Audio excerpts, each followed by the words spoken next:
바로 무소속 김남국 의원 얘기입니다. 지금 시간이 저녁 6시 28분 정도니까 저희 뉴스탑10 시간에 이 얘기가 결론이 날 수도 있을 듯합니다. 오늘 국회 윤리특별위원회 자문위원회가 김남국 의원에 대한 징계 수위를 결정합니다. 소명 자료는 이미 다 제출을 했고요. 소명서에는 주로 어떤 내용? 의심과 의혹만으로 이렇게 문제 제기를 했던 것에 대해서는 충분하게 제가 소명서를 통해서 해명을 했습니다. 상임위 중에 거래하신 거? 네, 거기에 대해서는 제가 충분하게 몇 차례 이제 사과를 했는데요. 소명 자료를 김남국 의원이 전체적으로 제출하신 건 아닌가 보네요. 예, 전체적인 건 안 내겠어요. 거래 내역을 우리한테 내달라고 우리가 추가로 요청했는데 그건 안 내겠어요. 그러면 본인이 원하는 기록만 낸 거예요? 그런데 하여튼 추가 소명을 하셨습니다. 추가 자료를 김남국 의원님 계속 냈다고 얘기를 하는데 그 자기 입장을 대변할 수 있는 그런 언론 지사들을 스크랩해가지고 그 코멘트를 하면서 거기 뒤에 이제 프로까지 다르더라고요. 본건하고는 관계가 없으니까 안 내겠다 이렇게 하셨습니다. 화면을 좀 제가 먼저 설명을 드릴게요. 윤리특위가 김남국 의원에 대한 징계 수위를 결정한 게 바로 전 단계가 이제 오늘 저녁에 자문위에서 대략 가닥이 잡히는데 경고 있고 사과 있고 한 달 이내 출석 정지 제명까지 있는데 여당에서는 의원직 제명을 얘기하고 있는데 그렇게까지는 안 될 거란 관측이 더 많더라고요. 사실은 지금 그 자문위원장도 비슷한 말씀을 하셨어요.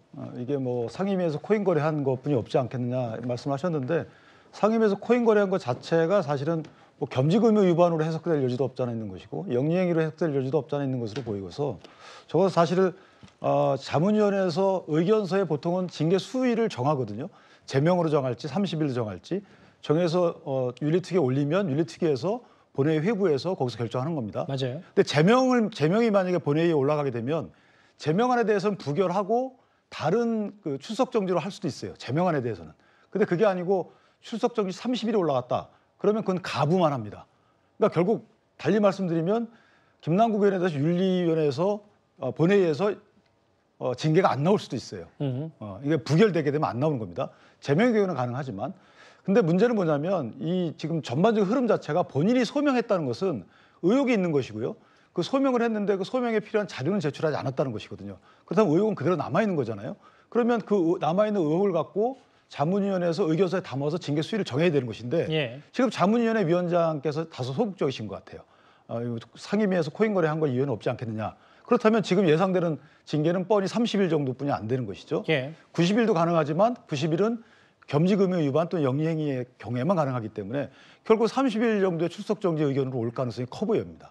그렇다면 30일 정도의 본회의에서 의결이 30일 정도의 출석 정지로 될 가능성이 가장 커 보인다. 이렇게 예상이 됩니다. 그러니까 이게 제명이 아니고서는 민주당 국회의원들이 가부로 결정하는 거기 때문에 그 정도 선에서 마무리될 가능성이 크다는 말씀이신 거죠? 그렇죠. 제명으로 올라오면 제명은 부결시키더라도 나머지를 다시 가결할 수 있습니다. 강용석 의원의 예를 보면. 예. 근데 나머지가 올라오면 가부로만 결정합니다. 따라서 30일 출석 정지로 올라올 가능성이 크고 거의 소위를 거쳐서 본회의에 그게 상정될 가능성이 크죠.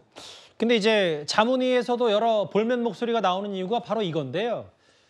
김남국 의원은 핵심 증거 가운데 하나인 전체 코인 거래 내역은 윤리특위 자문위에 내지 않은 것으로 보입니다.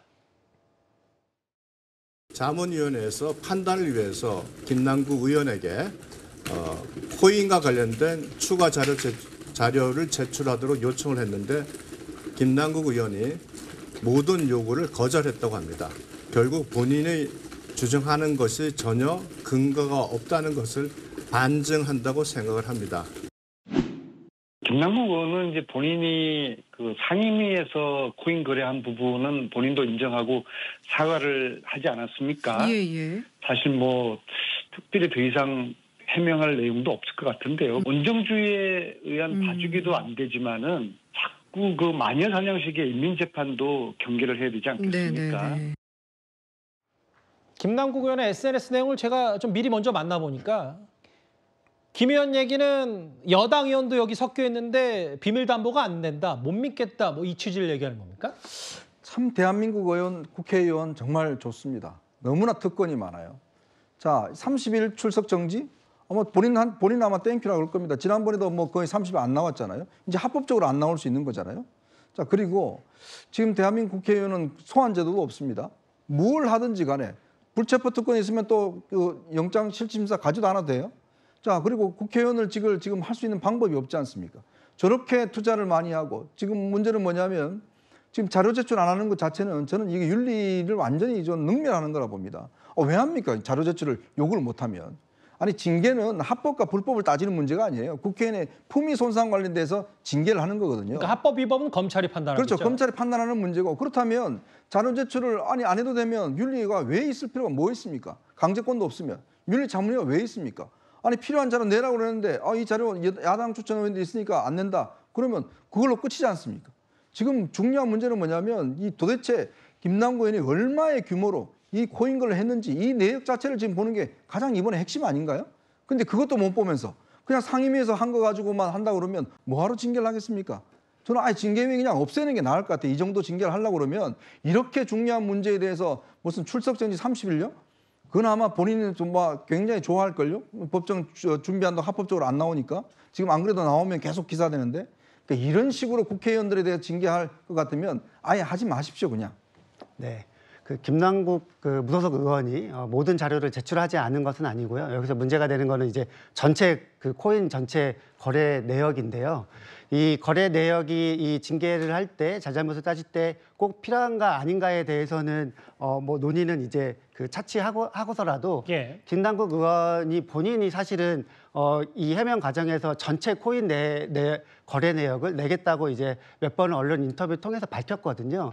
근데 지금 약간 이제 상황이 달라졌다고 해서 이 거래 내역 자체를 이제 내지 않는 이유를 뭐 페이스북에 게재를 한 것 같은 경우에는 약간 좀 아쉽다, 약간 이렇게 좀 평가를 할 수 있을 것 같고요. 예. 저는 개인적으로 김남국 그 무소속 의원이 국민의 이 국민정서법 이 국민의 시선에서는 약간 이제 좀 위반되는 그러한 뭐 행동들이 있었다고 보여지는데요.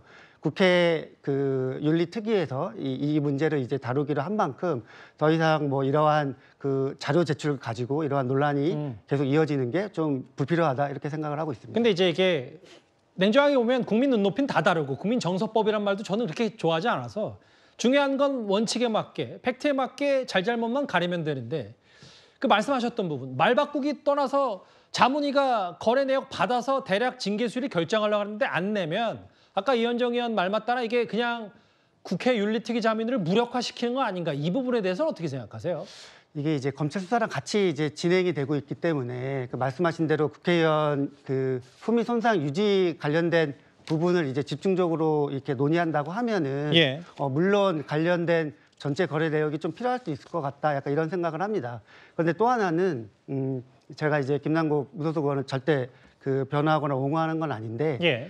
그 아직까지 그 범죄 혐의 자체도 지금 약간 이제 그 논란이 많은 상황에서 그 단순하게 이제 혐의가 약간의 이제 입증된 상황이 상임위 때 코인을 했다는 것인데 예. 그 코인을 했다는 것 가지고 제명까지 간다는 것이 이게 국회에 약간 권능에 좀 맞는 것인가 뭐 약간 이런 생각이 들긴 합니다. 예, 무슨 말씀인지는 알겠습니다. 네, 구장차장님. 네. 뭐 정리를 해보면 아마 김남국 의원은 국회 징계보다는 아마 검찰 수사에 조금 더 시선이 쏠릴 수밖에 없는 게 아까 그 여 행정관께서는 결국은 김남국 의원이 상임위 때 코인 거래한 도덕적 비판 말고는 큰 문제 없지 않냐라는 게 이제 자문위의 얘기였지만 실제로 법적 그 사법 처리 가능성도 검찰이 보고 있는 게 바로 이 혹시 공직자 재산 신고를 김남국 의원이 의도적으로 회피한 것 아니냐. 근데 이 부분 들여다보면 뭐 자문위의 징계 여부보다 훨씬 더 중요한 문제 아닐까요? 네. 그러니까 뭐 자문이라고 해서 그 권한이 좀 그 한계가 있어 보이긴 합니다만 이 국회 스스로 자정 능력을 보여줄 수 있는 이 중요한 기관이기 때문에 이 김남국 의원이 거래 내역을 소상히 밝히고 그걸 근거로 해서 이렇게 윤리자문위가 판단을 했으면 어땠을까 하는 좀 아쉬움이 남고요. 예. 지금 김남국 의원의 경우는 지금 검찰 수사를 받고 있기 때문에 아마 이해충돌 그 여부 그리고 재산을 고의로 은닉했는가 여부 이것에 따라서 이 사법 처리 가능성도 좀 남아 있습니다.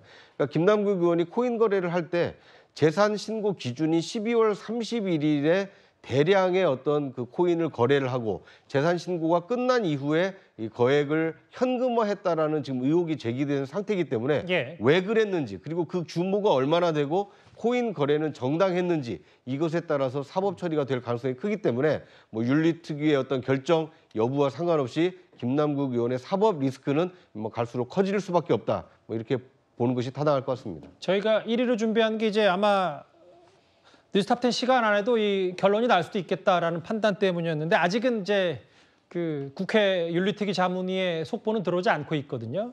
저희가 끝나기 전에 국회로부터 새로운 소식이 들어오면 발빠르게 바로 전해드리도록 하겠습니다.